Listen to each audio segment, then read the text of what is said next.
Episode 4543। क्या अंतर है? वीर ने हैरानी से पूछा। बेशक एक अंतर है, प्राचीन शैतान ने कहा। जब आप आकाश घड़ी प्राप्त करते हैं तो आपको नेता बनने की आवश्यकता नहीं होती है। अगर मुझे स्काई क्लॉक मिल जाए तो भी मैं टाइम स्काई का लीडर बनने के लिए दूसरे आसमान का लीडर बनना छोड़ सकता हूँ। यह सबसे अच्छा परिणाम होगा। आप आकाश घड़ी के साथ क्या करना चाहते हैं? वीर ने पूछा। आकाश घड़ी तेज और समय को उलट सकती है, प्राचीन शैतान ने कहा। मुझे एक चीज हासिल करने के लिए इसकी जरूरत है। आपको मुझसे केवल एक प्रश्न पूछने की अनुमति थी। मैं तुम्हें पहले ही उत्तर दे चुका हूँ। ठीक। मुझे बताओ कि आकाश घड़ी कैसे खोजी जाती है। वीर प्राचीन शैतान को समझ गया था, इसलिए उसने पूछना बंद कर दिया। प्राचीन शैतान ने वीर को बताया कि आकाश की घड़ी को खोजने के लिए किस दिशा में जाना है। उसके बाद वह चला गया। अलविदा, वीर ने प्राचीन शैतान को मित्रवत अलविदा कहकर कहा।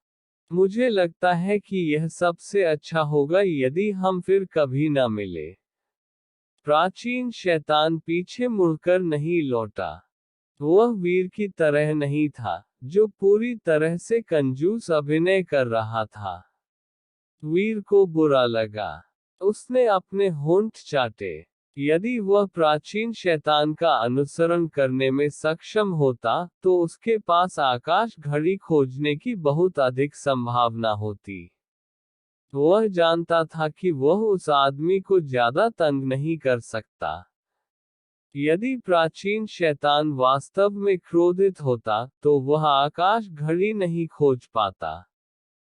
साथ ही प्राचीन शैतान उसे मार भी सकता है। अब जबकि प्राचीन शैतान चला गया था, वीर ने चारों ओर देखा और एक अलग दिशा में चला गया। प्राचीन शैतान ने उसे एक आसान तरीका सिखाया था। यह गूंगा लग रहा था, लेकिन इसने काम किया। आकाश घड़ी उन अनगिनत पत्थर की घड़ियों के बीच थी, जिन्होंने दायरे को बनाया था। कोई कितना भी कठोर क्यों न दिखे, एक घड़ी आकाश की घड़ी थी। यह इंगित करने के लिए कुछ भी नहीं था। आकाश घड़ी देखने के लिए एक एक करके प्रत्येक पत्थर की घड़ी को आजमाने की जरूरत है। आकाश घड़ी और साधारण घड़ियां सभी एक जैसी दिखती थीं, लेकिन आकाश घड़ी की सुइयां पत्थर की घड़ियों की सामान्य सुइयों से अलग थीं। उसे सिर्फ सुइयों को आजमाने की जरूरत थी। तब वह बता पाएगा कि कोई आकाश घड़ी है या नहीं।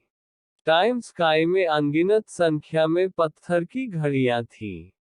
प्रत्येक घड़ी पर प्रत्येक सुई को बार बार आजमाने के लिए, और प्रत्येक को आजमाने के लिए, इस तरह के प्रयास में कितना समय लगेगा, यह कोई नहीं बता रहा था।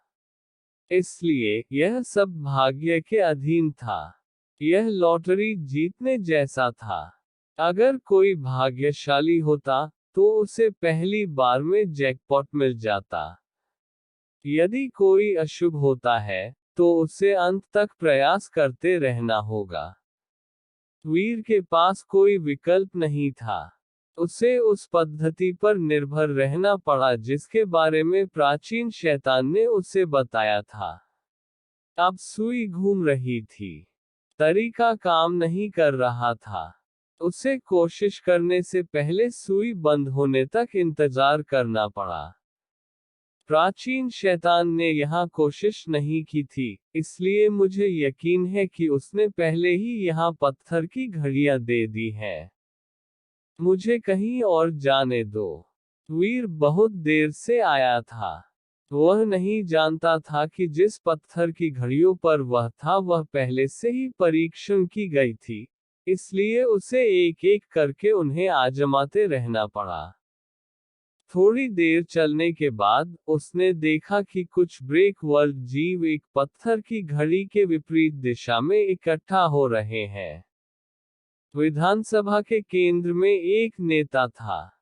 वह गॉड कैस पार्टी के बुजुर्ग थे। वीर ने उसे तब देखा था जब वह संगठन के खिलाफ आखिरी बड़ी लड़ाई में लगा हुआ था। वीर, इस बार तुम कहां भागोगे? बड़े ने वीर को भी देखा। वीर को घेरने के लिए उसके साथ तुरंत कुछ ब्रेक वर्ल्ड जानवर थे। वीर तेज नहीं दौड़ सकता था और दौड़ने के लिए इतने क्षेत्र नहीं थे। बचने के लिए वह जिन दिशाओं को चुन सकता था, वे काफी सीमित थी। क्या तुम लोग नहीं जा रहे हो? वीर ने elder and break world beasts की जांच की। वह उन सब की इतनी परवाह नहीं करता था। उसके पास कम युद्ध शक्ति थी। जब वह मजबूत दुश्मनों से मिला, तो उसने और भी कठिन लड़ाई लड़ी। बड़े और उसके ब्रेक वर्ल्ड जानवरों के लिए उसे मारने की कोशिश करना आसान नहीं होता। हमारे नेता चाहते हैं कि आप मर जाएं। यानी आपको जीने नहीं दिया जाएगा। मेरा नाम फ्लोटिंग किल है। तुम्हारे मरने के बाद यह कभी मत भूलना कि मैंने ही तुम्हें मार डाला था। फ्लोटिंग किल बोलने के बाद उन्होंने हाथ खड़े कर दिए।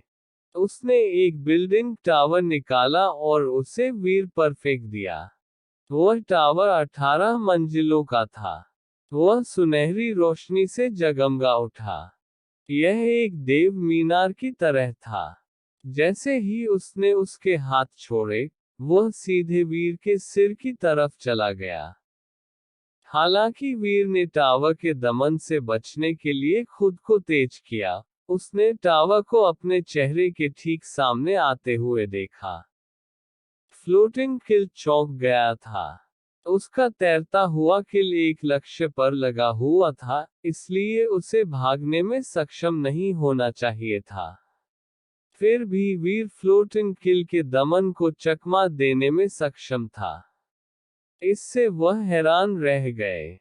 लगभग उसी समय दुनिया के 5 जानवरों ने दहाड़ लगाई। हवा, आग, गरज और बिजली सहित सभी प्रकार की शक्तियों ने आकाश और जमीन को कवर किया। यह सब वीर के लिए चल रहा था। ब्रेक वर्ल्ड शक्तियां बहुत डरावनी थीं।